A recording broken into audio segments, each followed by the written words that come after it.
This is the recitation of the Heart Sutra. Testified once, the Blessed One was staying at Rajgriha at Vajapik along with a great community of monks and a great community of bodhisattvas, and at that time the Blessed One entered the meditative absorption on the varieties of phenomena called the appearance of the profound. At that time as well, the noble Avalokiteshvara Bodhisattva, the great being, clearly beheld the practice of the profound perfection of wisdom itself, and saw that even the five aggregates are empty of intrinsic existence. Thereupon, through the Buddha's inspiration, the Venerable Shariputra spoke to the noble Avalokiteshvara, the Bodhisattva, the great being, and said, "How should any noble son or noble daughter who wishes to engage in the practice of the profound perfection of wisdom train?" When this had been said, the holy Avalokiteshvara Bodhisattva, the great being, spoke to the Venerable Shariputra and said, "Shariputra, any noble son or noble daughter who also wishes to engage in the practice of the profound perfection of wisdom should clearly see this way. They should see perfectly that even the five aggregates are empty of intrinsic existence. Form is emptiness, emptiness is form, emptiness is not other than form, and form too is not other than emptiness. Likewise, feelings, perceptions, mental formations, and consciousness are all empty. Therefore, Shariputra, all phenomena are emptiness. They are without characteristics.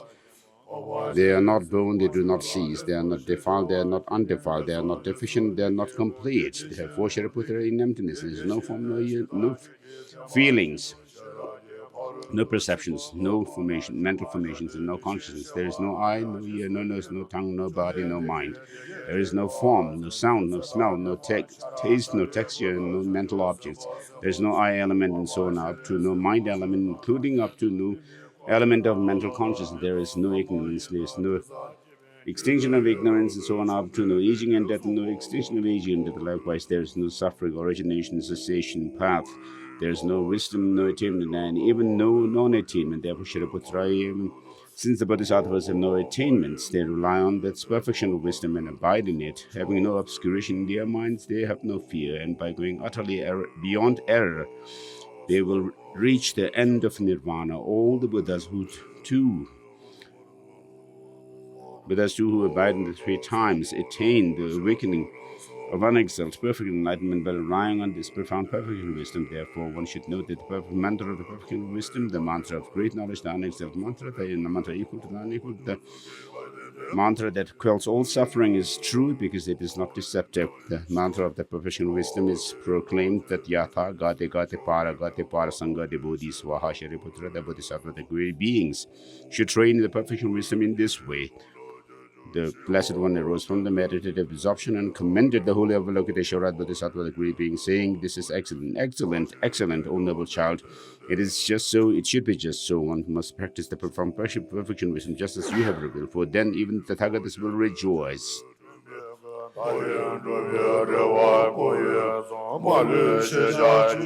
As the Blessed One uttered these words, the Venerable Shariputra, the Holy Avalokiteshvara Bodhisattva Great Being, along with the entire assembly, including the worlds of gods, humans, Asuras, and Gandharvas, all rejoiced and hailed what the Buddha had, what the Blessed One had said.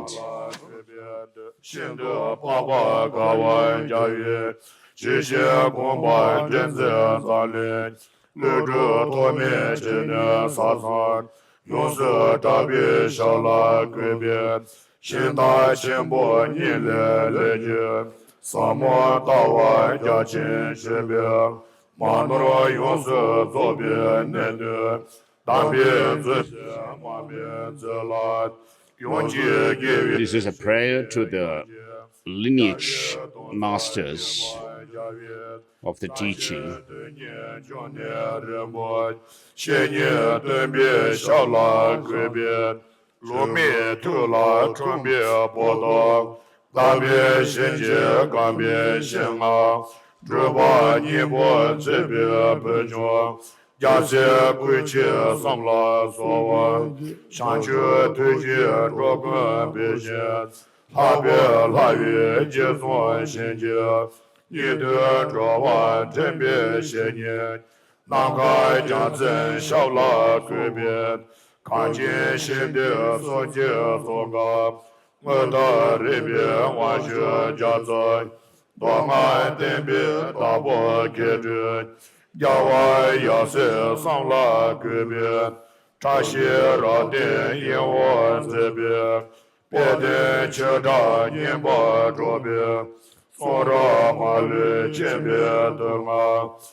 Jizan lami shala kubi, losai jagun dibi pedi, tisamai chiji jayan drobi, shisha malu tomi jibi, tembi wanshu chenporo kubi, mawan losan tembi kansan, mwemi jazi jela medro, chera sami tanda rego, chile jazi shala gubi, mawan lotere kezan towa, jashin yarji tsoshin bebil, jita sasa wanshu shogul, nambara javi dela gubi, loden kezan bezi shibi, tude senzi chuji nima, gele wodon nambara javi,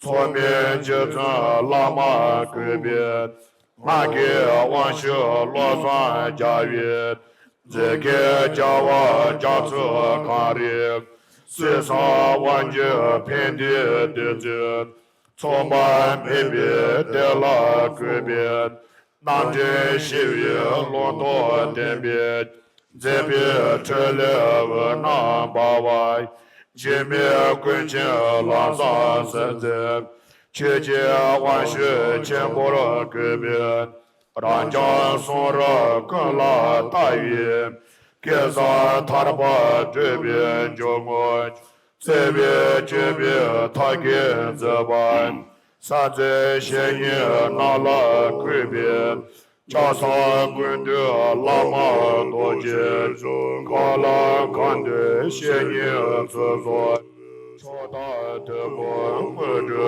tsuzi, chiji lama nala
Blessings for the tea and the sweetened ceremonial rice.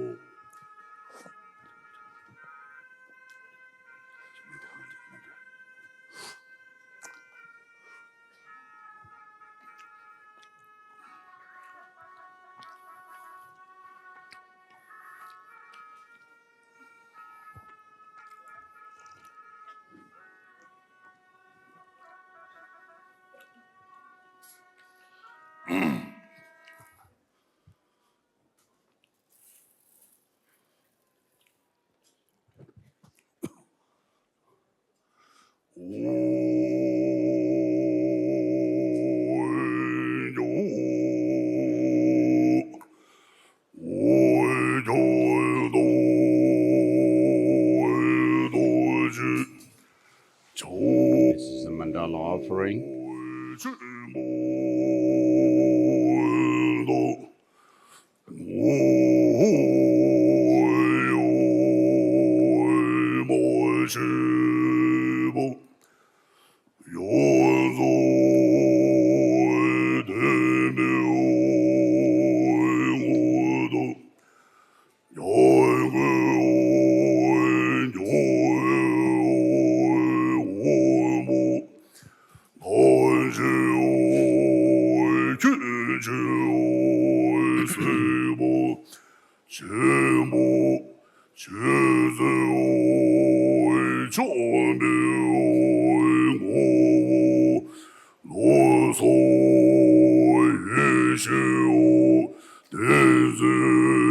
one who is inseparable from Vajradhara, the great victorious Buddha.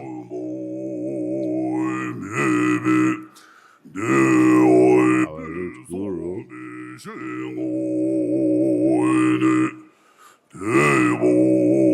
complete master of the doctrine, refuge and protector, Lord of the conquerors, omniscient and all-seeing one, glorious and noble Lord, Jambel Mawan Lo San Yishi Tenzin Gyatso. So this is the name of His Holiness the Dalai Lama, making offering to His Holiness for requesting the teaching today. So Om Vajrabhumi Ahum. The ground is pure and vast in strength. Om Vajrareke Ahum. The ground is gold, made of gold. Om Vajrareke Ahum. The boundary ring iron mountains. And here are Sumeru, king of mountains, in the center, in the east, Purva Videha, in the south, Jambudvipa, in the west, Aparagodaniya, in the north, Uttarakuru. To the east, on each side are Deha and Videha. To the south, on each side are Chamara and Aparachamara. To the west, Shat and Uttaramandrina, and to the north, Kurav and Gaurav. Here are the Jew mountain, the wishing tree, the bountiful cow, and the spontaneous harvest, the precious wheel, and then the royal emblems, the precious wheel, the precious jewel, the precious queen, the precious minister, the precious elephant, the marvelous precious horse, and the precious general, and the vase of great wealth.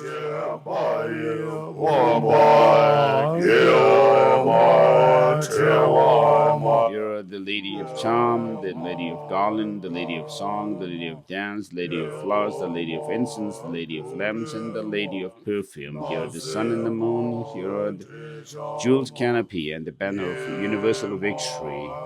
In the center is all the bountiful wealth of gods and men.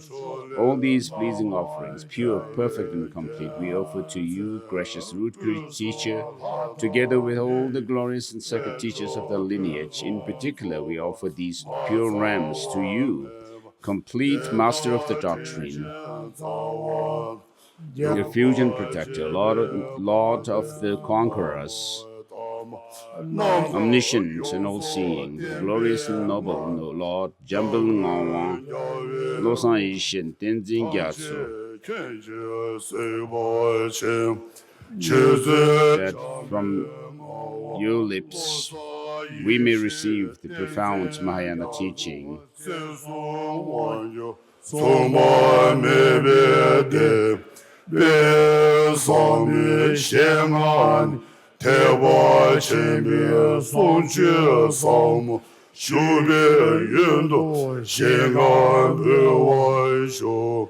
Accept it with compassion for the sake of all beings, and accepting it, grant your blessings.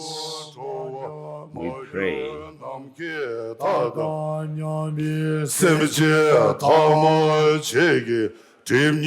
All sentient beings, as infinite as the expanse of the space.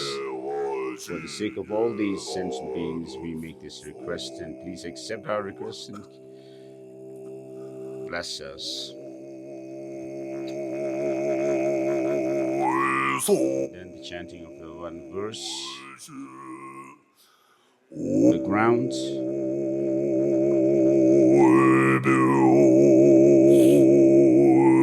is scented with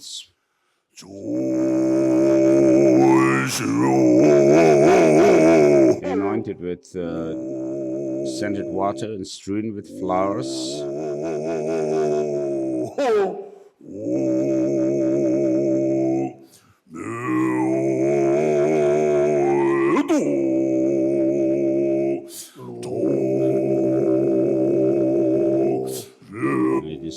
crowned by Sumeru, the king of mountains, the 4 continents, and the sun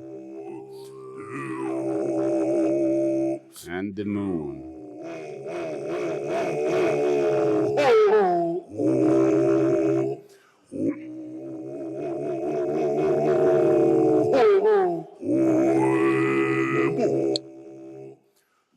Visualizing it as a blessed Buddha field,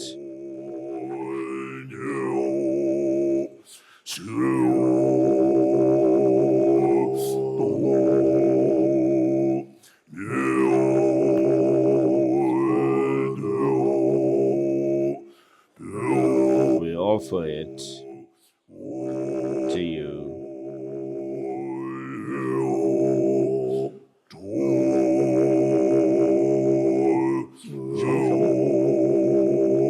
May all sentient beings enjoy the perfect and pure Buddha field.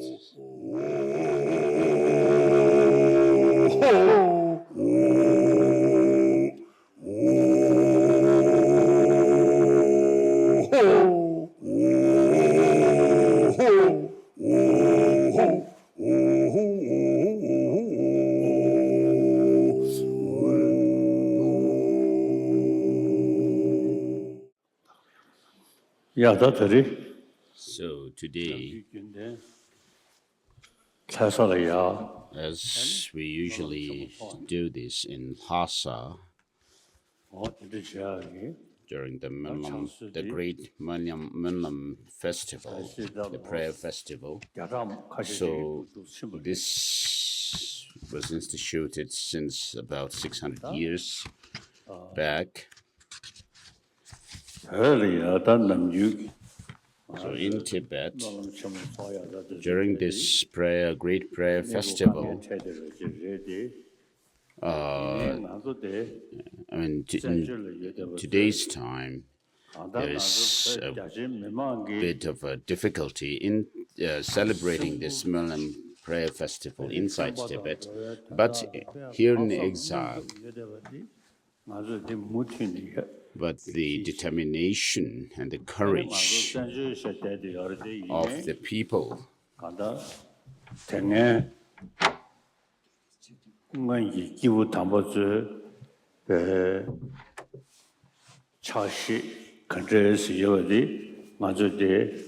so we are carrying forward this determination of the people inside Tibet, as well as the tradition that has been practiced throughout these centuries by our past masters. And so, during the Minlam prayer festival, there is the tradition of reading the Jataka stories of the Buddha, series of life stories of the Buddha in his past lives. And so this is what I'm also going to do. So here, in the previous Dalai Lama was known as Thupten Gyatso. So Thupten is the teaching of the Buddha. So I boast that I have a better name than Thupten Gyatso. My name is Tenzin Gyatso.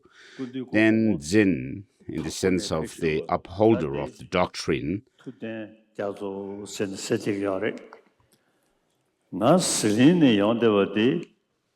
So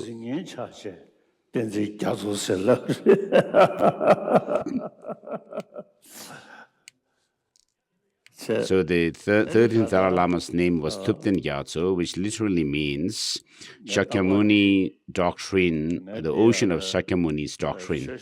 But my name is Tenzin Gyatso, Tenzin in the sense of upholding the doctrine, the ocean upholding the doctrine. So I've come from the ceiling in the northeastern part of Tibet, And I always tell people that when I talk about Jid Rinpoche, Master Tsongkhapa, I always try to talk about myself having come from the same native place as Tsongkhapa himself. So regarding Tsongkhapa, he has done a great service to the Dharma in terms of refining the teaching of the Buddha, and also the study and practice of the three baskets of the teaching of the Buddha, the three Pitaka. And so just as how the Tsongkhapa has served the Dharma, I also pray to be able to work in his footsteps. So Je Rinpoche, Je Tsongkhapa was from Amdo. So I am also from Amdo. I'm an Amdoa who has not put to shame Je Tsongkhapa, has not proved to be a disgrace to Je Tsongkhapa and Amdo. And so Ma Fufang, a Chinese warlord at the time when I was born, Ma Fufang, I was next to him at one point, and I was sitting in a very dignified way, and therefore Ma Fufang, the Chinese warlord, had said that as far as I'm concerned, this boy is the reincarnation of the 13th Dalai Lama. And so maybe I was at that time around 2, 3 or 4. So when I look back at in our history, I find myself having done quite a good service, given a good service to the teaching of the Buddha. My prayer for the teaching is, wherever the teaching has spread before and declined, and wherever it has not spread yet, may I be moved by compassion and to illuminate this teaching in those places. So, in the West, there is a new interest in the teaching of the Buddha, and people amongst the scientists also take interest in the teaching of the Buddha in terms of learning about psychology, the workings of mind and emotions.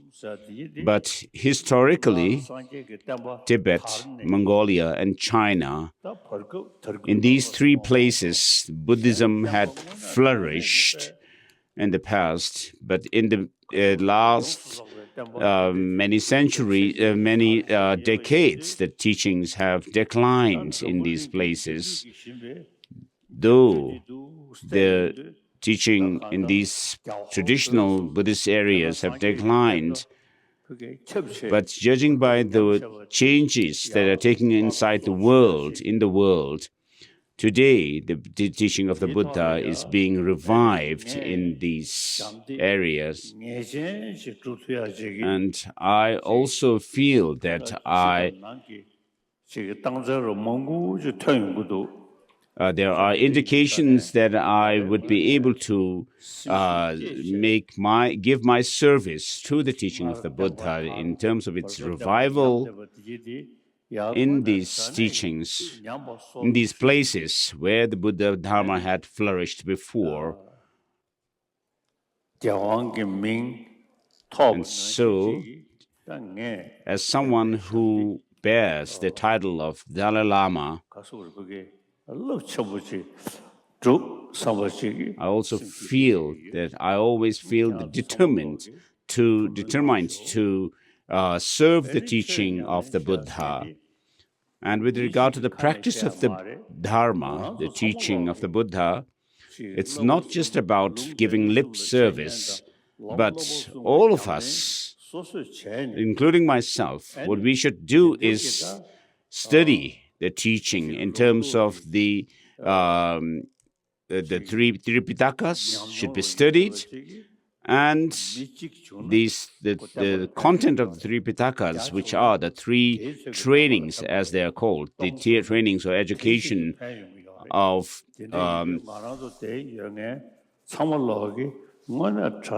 morality, single-minded concentration, and wisdom. These needs to be practiced. So the teaching of the Buddha, with regard to it, we have the very authentic tradition of the Nalanda tradition, thanks to Master Shantarakshita, who initially firmly established the teaching of the Buddha on the Tibetan soil, and also in mainland China, Buddhism spread and flourished there. In the past, there were many people who took interest and studied the Dharma, many of them, and today also it seems there are many who take interest in the teaching of the Buddha. So moved by compassion, may I illuminate the teaching of the Buddha where it has once spread but declined, and wherever it has not spread before. And so, China, Mongolia, and Tibet, in these areas, to be able to serve the Buddha Dharma in terms of reviving it very well, perfectly, not just giving lip service, but with the genuine practice of the Dharma and integrating the teaching within one's own mind. I make this determination and prayer. My Dharma friends, you should also have the same aspiration. Keeping that in mind, so that you are able to do the practice of the three trainings of morality, concentration, and wisdom, and through you, that you may be able to serve as a role model to your friends, so that from one person, a single person, like as an individual, you yourself can spread the teaching to 10 people. Those 10 could in turn spread to 10 each, and so in this way we could cause a wave of spread of the teaching.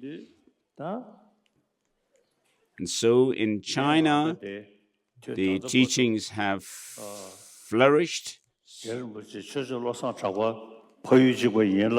So I, as I said before, I'm from the same native place as Jetsong Kapa, the great Dharma master.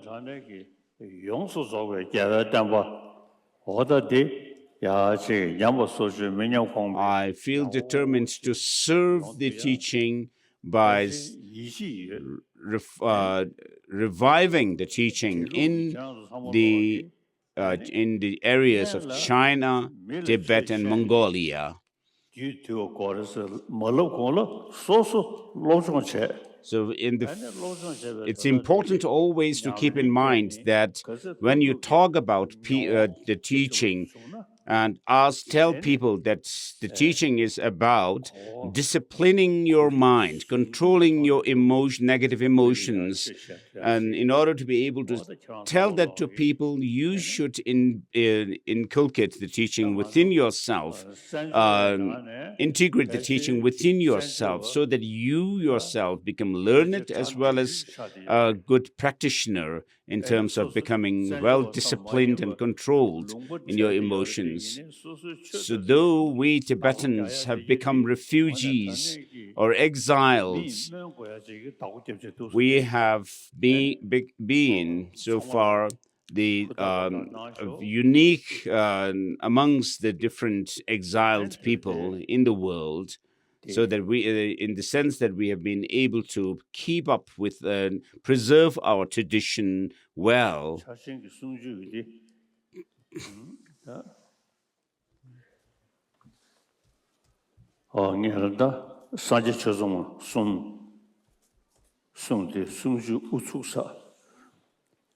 So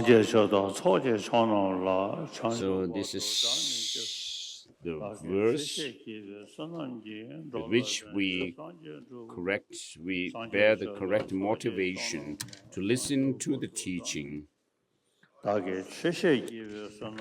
to the Buddha, Dharma, and Sangha, I take refuge until I'm enlightened.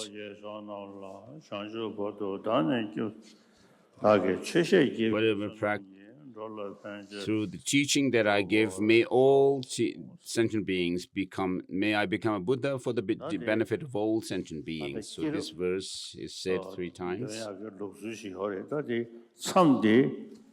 So,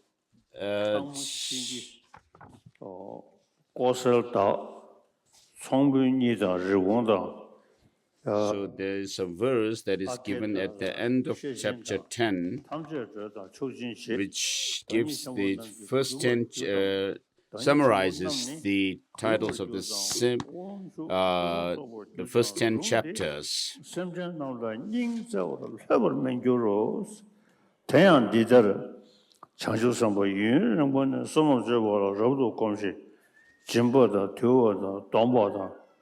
Ningji sala dribur ningji la dribur gyurba shanla pambara choba kyabara chenla ngebara choba te rishi chik da sanje chomdende korara da. So we are at chapter which is called Chakra, the King of Gods. So the Buddha was born in a royal family and then went through the 6-year austerity practice.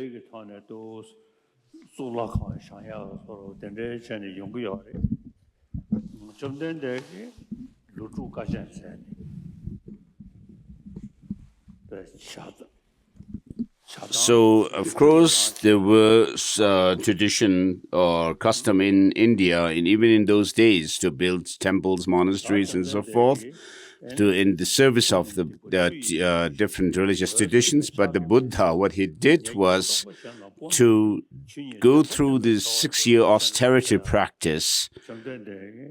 And then in his teaching, he has said, the sages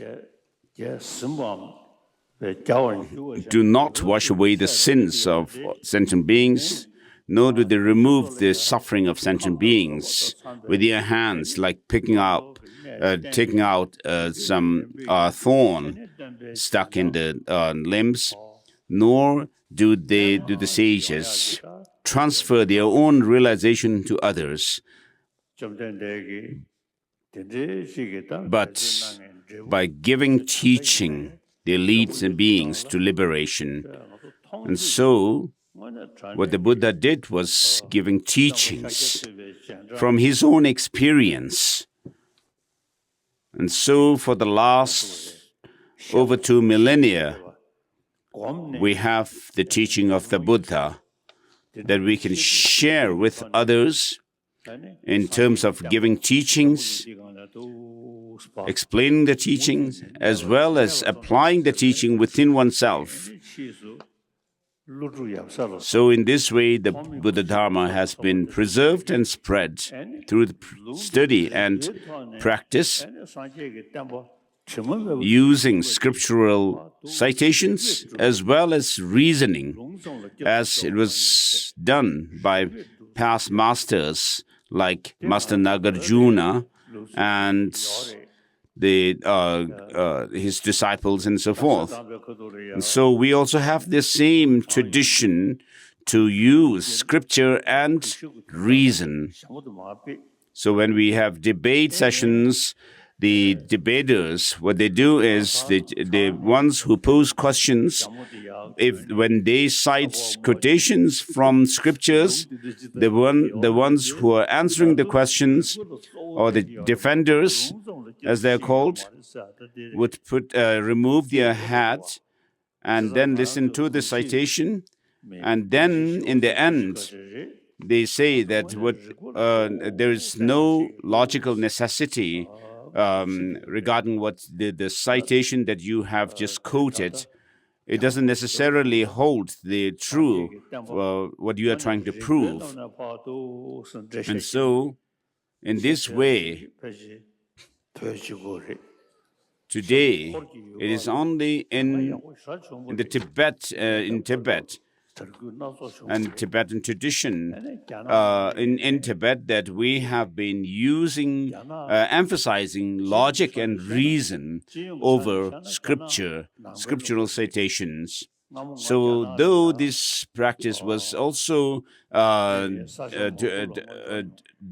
in Mongolia in the past, but in the meantime, in the last century, this has declined in Mongolia. And also China was a place where Buddhism had spread very widely. But I have been in China and I've seen so many temples and monasteries there, which shows the extent to which the Dharma had spread in China as well. And so I make this prayer and aspiration that, moved by compassion, that I may be able to revive the teaching of the Buddha in China,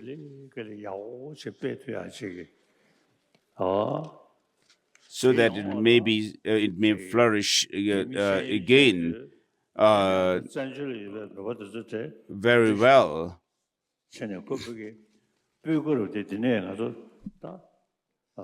So that Chinese people would be able to see what we Tibetans as exiles in our diaspora has done in terms of serving the Buddha Dharma, even as exiles.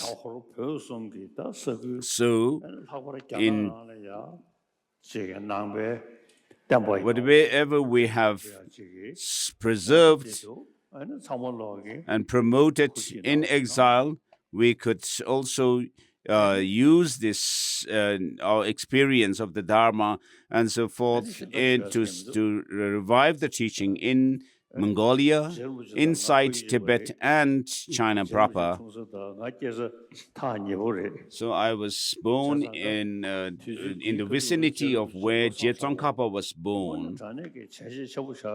So at that time, Jataka had left a great legacy, made great contribution to the Dharma. But though I'm living in a different time than him, I, who was known as Lhamo Thundrup, in my childhood name was Lhamo Thundrup, and so I am someone in whom Balden Lhamo, the protectoress deity of Tibet, has also placed her hope. So though we have gone through lots of ups and downs in our community, in our history, in terms of the Dharma, Buddha Dharma, and so forth, I have done my best so far for the preservation and the revival of the teaching of the Buddha. And so I would also like to urge you to do the same, to work for the revival and preservation of the teaching. So neither diversity nor the majesty of sovereign power will diminish the compassion of noble-minded towards sentient beings. For countless lifetimes, the Bodhisattva performed various virtuous actions, thoroughly actualizing the meaning of giving self-discipline, responsibility, and compassion. When his every action was directed towards the benefit of others, then it is said he became Chakra, Lord of Gods. During the time the Bodhisattva held this high rank, he displayed greater majesty than had any of his predecessors. Just as moonlight is reflected more brilliantly from a newly painted palace, such was his mighty state. Such was his brilliance that the Asuras were willing to expose themselves to the tusks of his world-conquering elephant in order to challenge his position. But though he readily enjoyed the happiness and glory at his command, the bliss that was his due did not swell his heart with pride. Ruling heaven and earth in the proper manner, he acquired the glory that pervaded the entire universe. Now,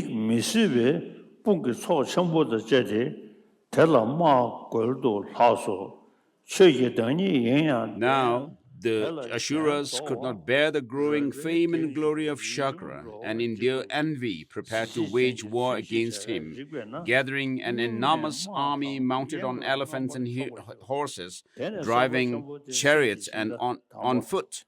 They marched to the encounter with a noise as awful as the roaring of a stormy ocean. The glittering blades of the army brandishing their innumerable weapons was a sight too terrible to look upon. Chakra, though he upheld the precepts of virtue, felt inclined to descend to the frenzy of fighting. The arrogance of his enemies, the threats to his men, whose peaceful enjoyments had been interrupted, respect for his royal tradition and political wisdom all decided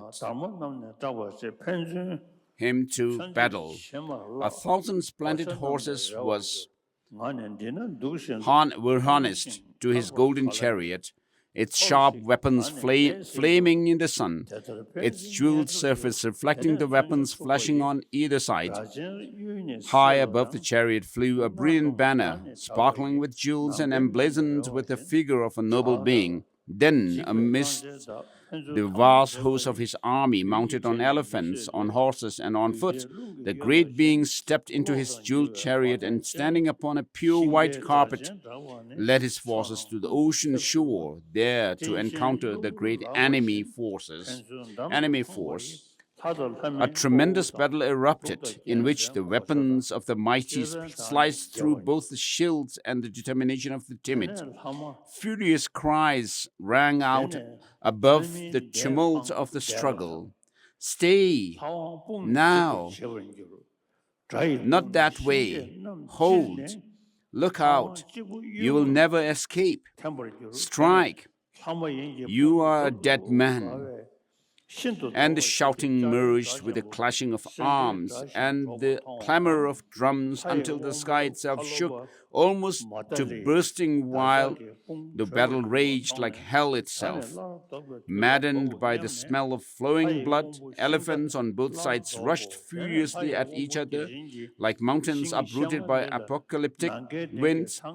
Chariots swept across the fields like ominous rain clouds, their banners flashing like lightning, their wheels rattling like rapid claps of thunder. Sharp arrows flew among the armies of both the gods and the Asuras, shattering the royal umbrellas and standards, the bows and spears, the shields and armors, the splitting open of heads of many men. Finally, overwhelmed by the fiery weapons of the forces of darkness, the frightened army of Chakra fled before the Asuras. Only Chakra, Lord of the gods, remained on the fields to bar the path of the enemy with his chariot. Matali, Chakra's chariot, seeing the flight of the army of gods and the exultant advance of the Asuras, who marched unrestrained amidst the tumult of tremendous war cries and victory shouts, thought it time for retreat and turned the chariot around. But as they drove upwards through the sky, Chakra noticed that they were about to crush some eagle nests resting in a tree directly in line with their chariot pole. As soon as he saw this, he was seized with compassion and said to Matali, "You must drive the chariot so that the pole does not disturb the nest. We must not harm those unfledged birds, Matali answered. But sire, the Asuras will overtake us. Never mind, said Chakra. Make sure those eagles' nests are saved. O lotus-eyed one, responded Matali, only turning the chariot around can save those birds, and a host of enemies follows at our heels, they who have long awaited this chance to defeat us. But Chakra, Lord of the gods, moved by utmost compassion, demonstrated the extraordinary goodness of his heart and the firmness of his intention. It is no matter, he said, turn around. Better to die under the clubs of the Asuras than to live dishonored by the murder of tiny, terror-stricken creatures. Turn the chariot. When Matali turned the chariot, drawn by 1,000 horses, the Asuras, who had witnessed Chakra's heroism in battle, fell into confusion and fear. As they saw the chariot turn toward them, their ranks gave way like dark rain clouds dispelled by the wind. So it is sometimes that in the midst of defeat, a single man turning his face to the enemy can subdue the victor's pride by his unexpected heroism. At the sight of the hostile army's broken ranks, the host of gods returned to battle. The Asuras, fleeing in terror, though thought no more of rallying and resistance. The gods, their joy mingled with shame, paid homage to their lord, whose face shone radiant with the brilliance and beauty of victory. Then quietly Chakra returned from the battlefield to his city and his joyful sons. Thus, the saying goes, a low-minded man will commit wicked actions because of lack of compassion. An average man will act with mercy in moments of distress. So the virtuous, even when their lives are in danger, can no more transgress the proper line of conduct than the ocean its boundaries, mindful that it does the wise no good to offend any sentient beings, much less to sin against them, the virtuous, and forever intent on practicing the compassion towards all. In truth, Dharma ever watches over those who follow the laws of virtuous actions. This story is also appropriate when describing the qualities of Tathagata and when explaining how to listen to the teaching. So this completes the story of Chakra. Let's stop here.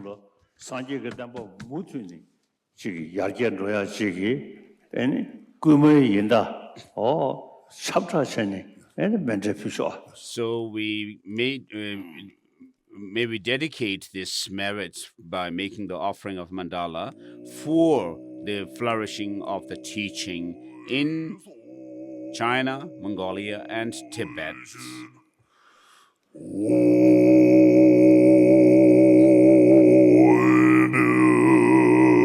And to revive the teachings in these areas.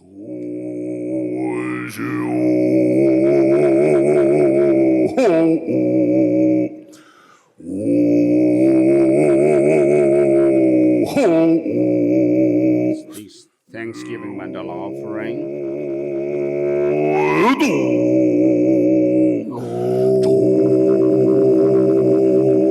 Is ground and yoni with perfume, strewn with flowers,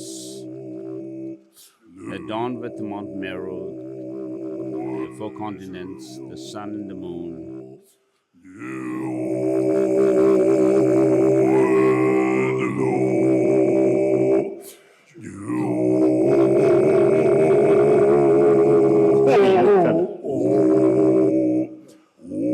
I imagine this as a Buddha field and offer it to you.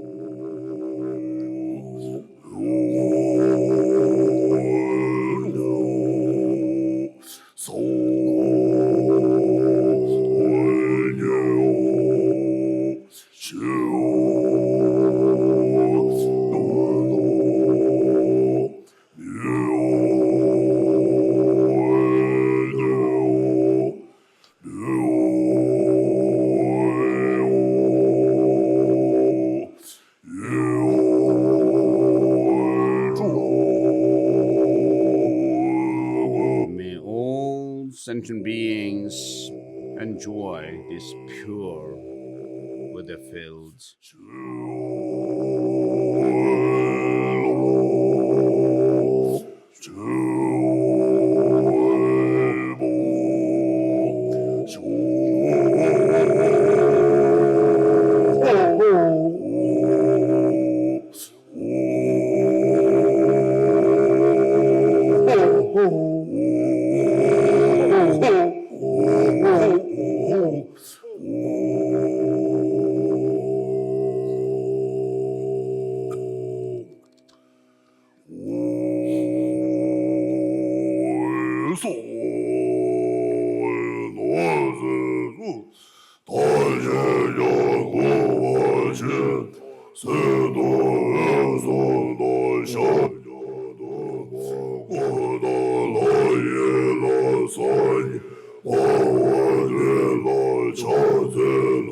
This prayer for the flourishing of the teaching of Buddha, with the invocation of the seven Buddhas, past, present, and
basically, this prayer goes through the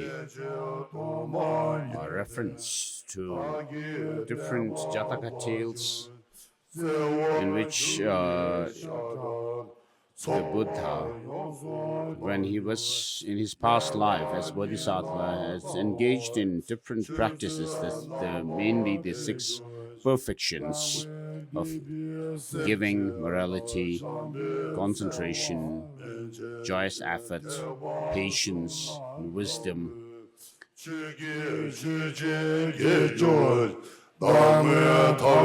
these stories are recounted in Jataka Tales.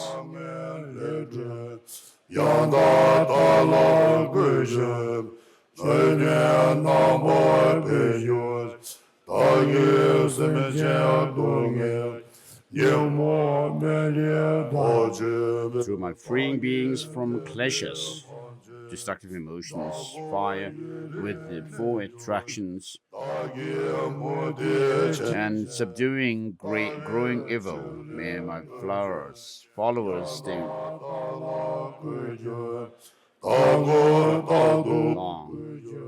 Through my saving tirthakas from the flood of others' views, followers be faithful, fixing them in right path. May my followers be faithful always. May the doctrine flourish long.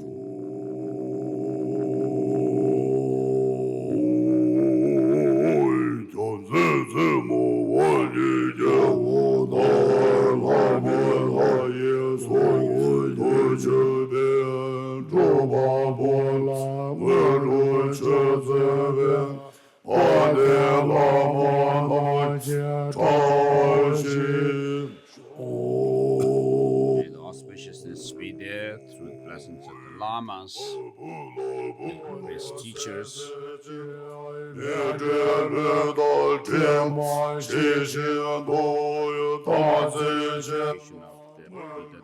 Dharmapalas, the meditation deities, the auspiciousness through the meditation deities. The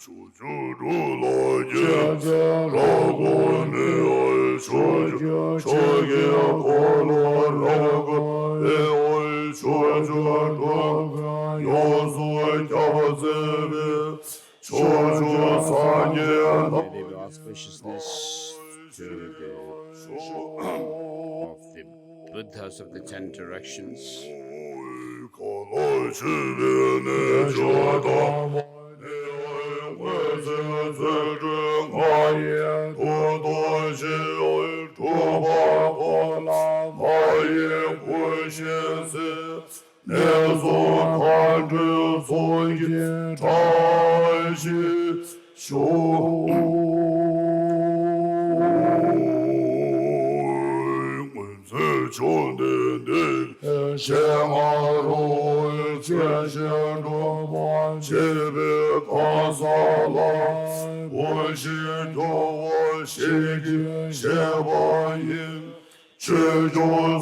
May they be auspiciousness of the Dharma protectors who vowed to the Buddha that they will guard his teaching.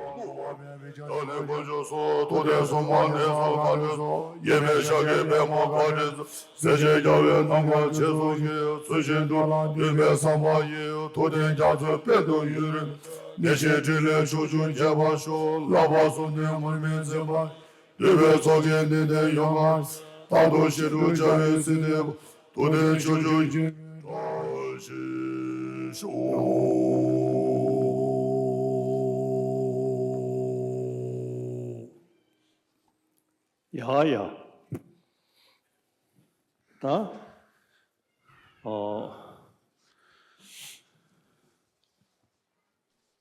야도와 남주 뒤줄이야. So sometimes, or occasionally, I go through this ceremony of what is known as all-encompassing yoga mind, which comprise of the meditation on emptiness and then the altruistic spirit of enlightenment or bodhichitta.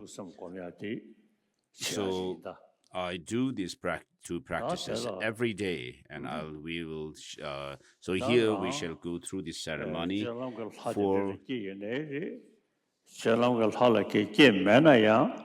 developing these two principles within ourselves. So whether you do this in connection with the tantric deity yoga practice or not, whether you have visualized yourself as deity or not, we are at a time, though a degenerate time, we have the access to the Dharma to engage ourselves in the study, reflection, and meditation on the teaching of the Buddha. So all sentient beings, including human beings on this earth, we all want happiness and do not want suffering. What brings about suffering is within ourselves, that is our self-cherishing attitude and the ignorance or misconception of reality. And therefore, the Buddha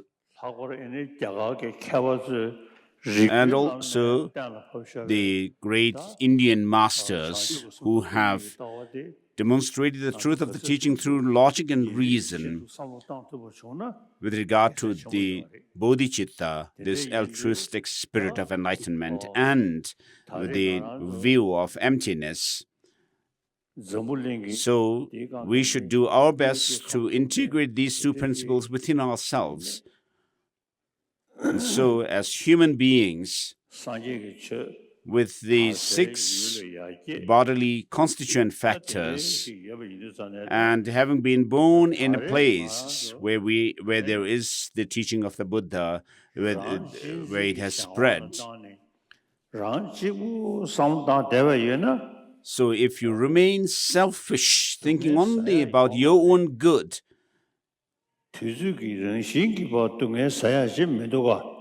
your suffering and miseries will not go away with time.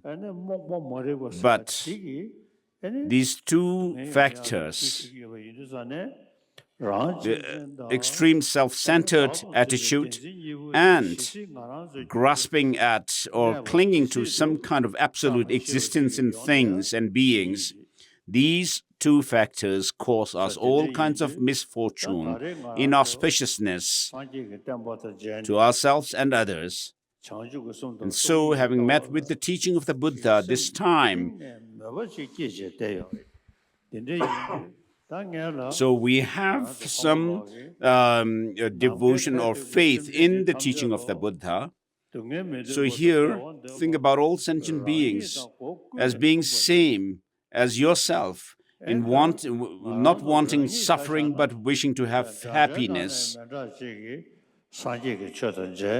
And so, regarding yourself, you are in a better position than many others who, in the sense of having met with the teaching of the Buddha, Buddha's teaching.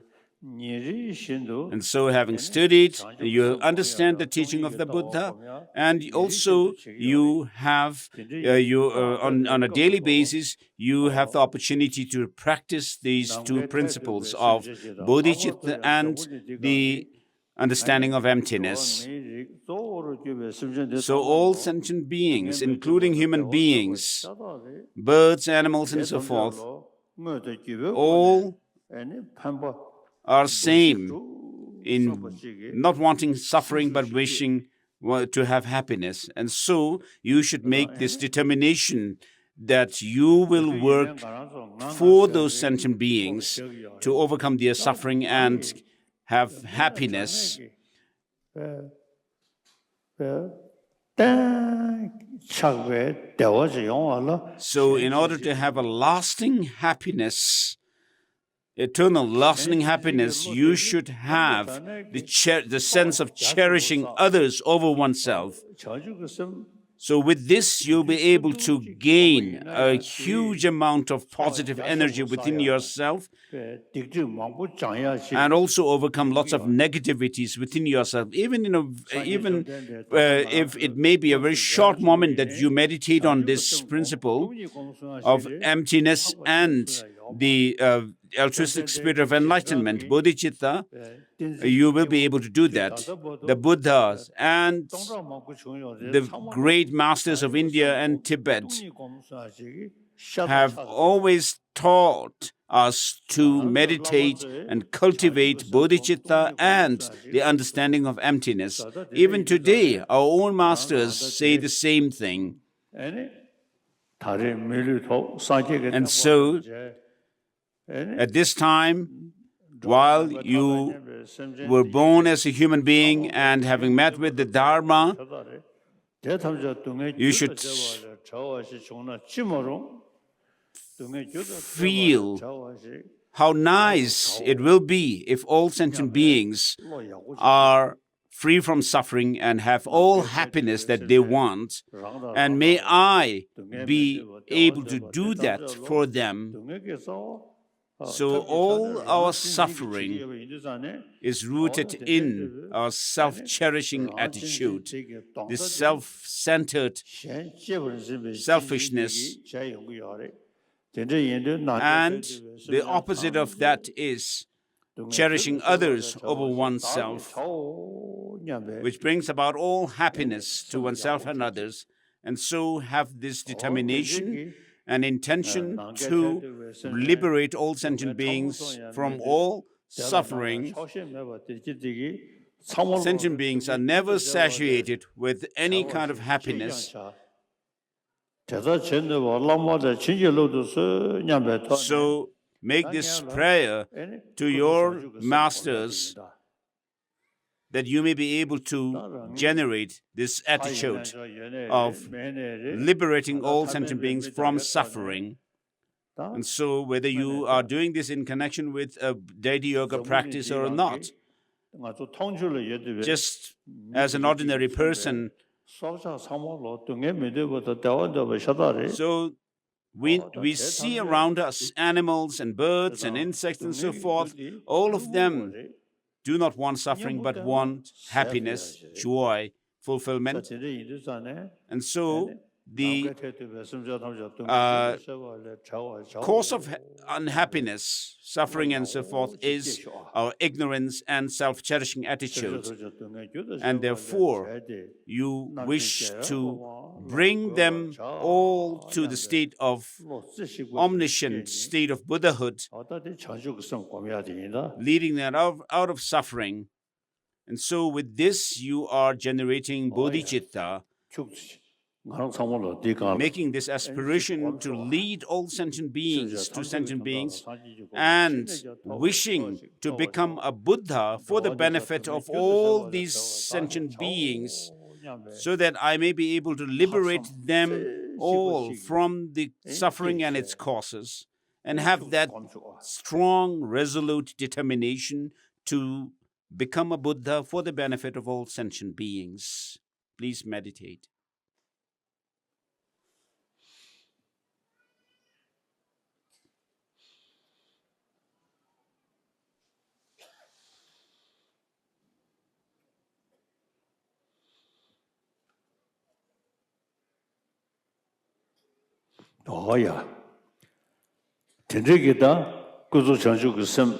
So this bodhicitta, which is also called conventional bodhicitta,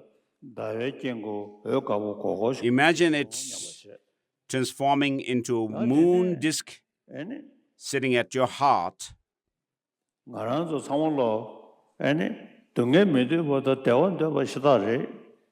So all of us do not want suffering, but want happiness. We're all same in that respect. And all religious traditions of the world are means to achieve our goal of happiness and overcoming suffering. But with regard to the cause of suffering, when you look and try to search for the cause of suffering or check the cause of suffering, what happens to us is that when we look at things and beings, they appear as if they have some kind of absolute objective existence.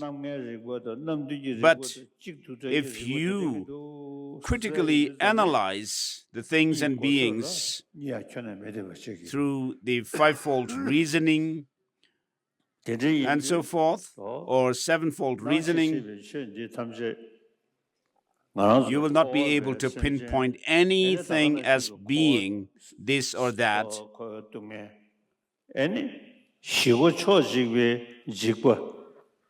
So the suffering within this samsara, this cycle of existence, which is a result of our negative emotions, and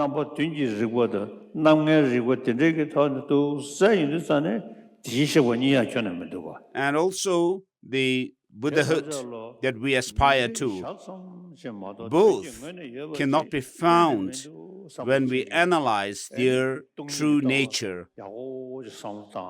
There's no essential core in them whatsoever. We cannot find them through, if we check through the fivefold or the sevenfold reasoning or the analysis of a chariot. And so, as Chandrakirti says in his Madhyamaka Avatara,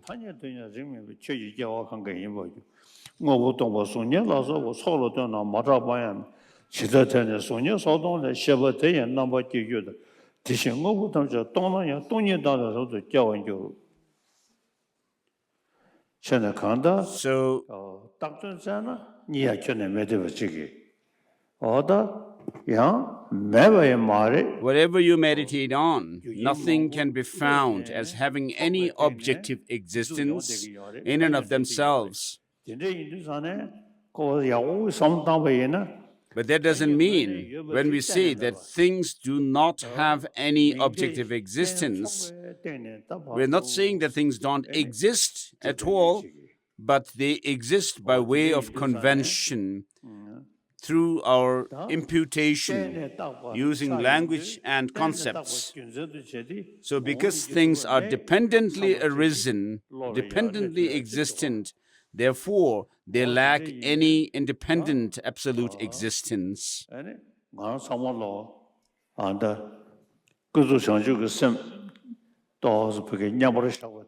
So, having meditated and cultivated the conventional bodhicitta earlier, which has transformed into moon disk, now meditate on emptiness, thinking that nothing whatever has any objective independent existence, but they do exist by way of merely by way of conventions, our language and conceptions. When you look at me, for example, I may appear as if I'm here in front of you as a solid being. But when you analyze me from your side, from the top of my head, from the crown down to my sole of my feet, you'll never not be able to pinpoint anything as being me. And so, likewise, all phenomena, everything, are merely imputed by our concepts and language, conventions. Apart from that, nothing can be found as being this or that. Even the Buddha cannot be found when you put him under that lens of critical analysis. Of course, the Buddha, when he was alive, gave teachings like the perfection of wisdom teachings at the vulture peak, where he taught that nothing whatever has any independent existence, but they merely exist by way of designation through our language and concepts. So, place your mind in meditation on that. The fact that nothing whatever has any objective independent existence. Everything is devoid of that. Everything in samsara and nirvana are merely imputed, designated.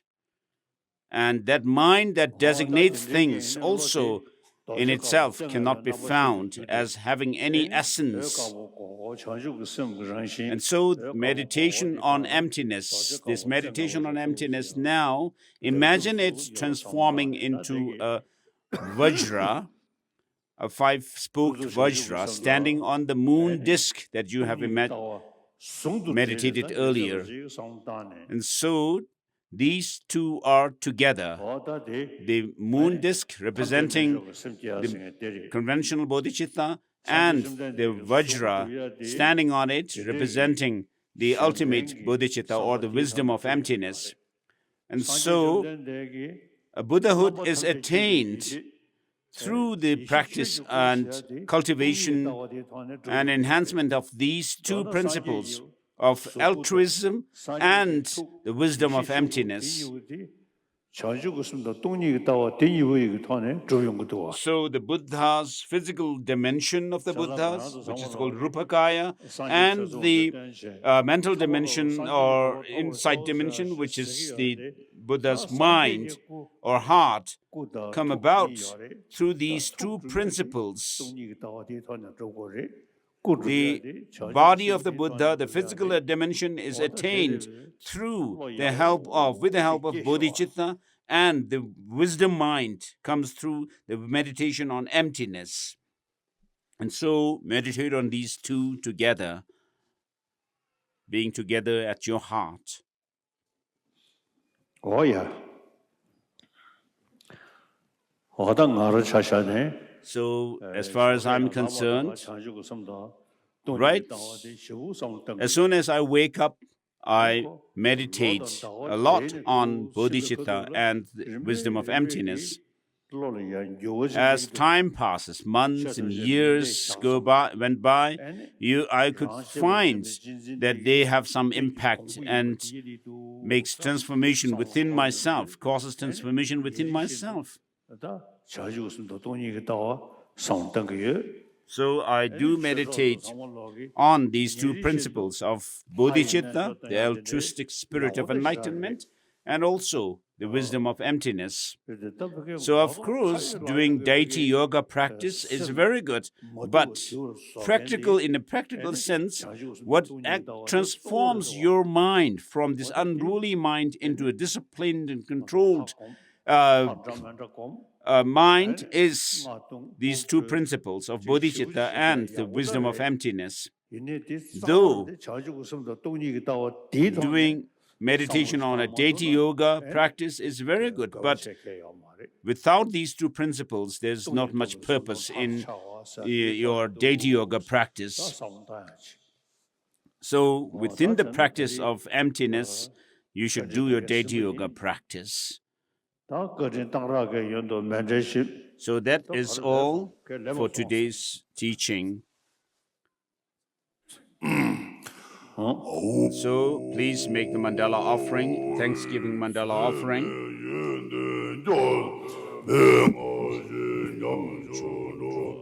This is the prayer of words of truth written by His Holiness the Dalai Lama.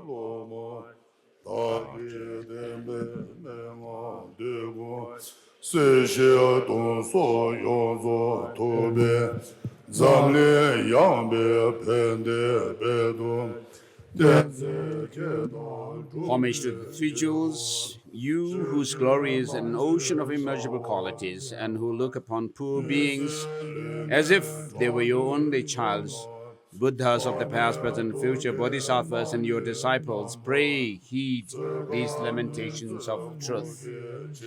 May the entire teaching of the Buddha, which dispel all the torments of existence and peace, spread to benefit the whole wide world with help and happiness. May those who hold them, scholars and practitioners, flourish in their practice of the 10 activities of the Dharma.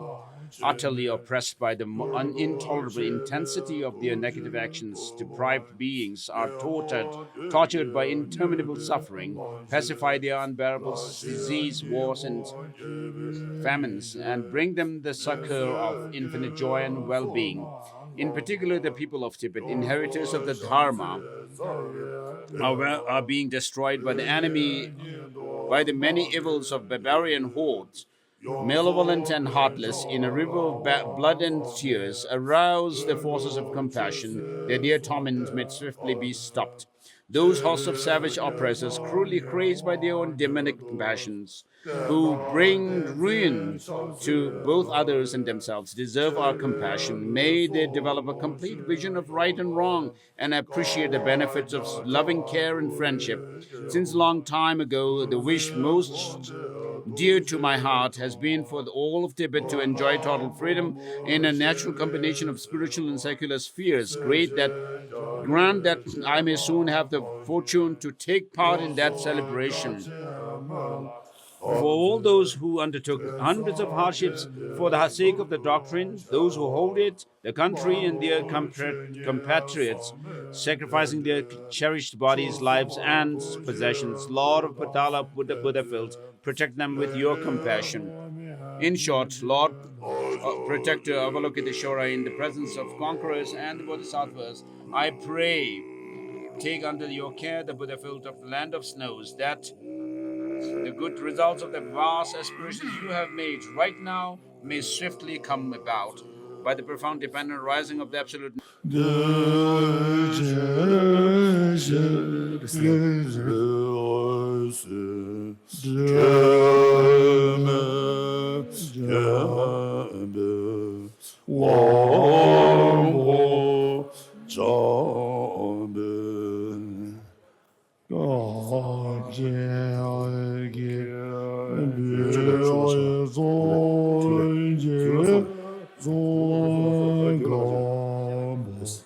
Lo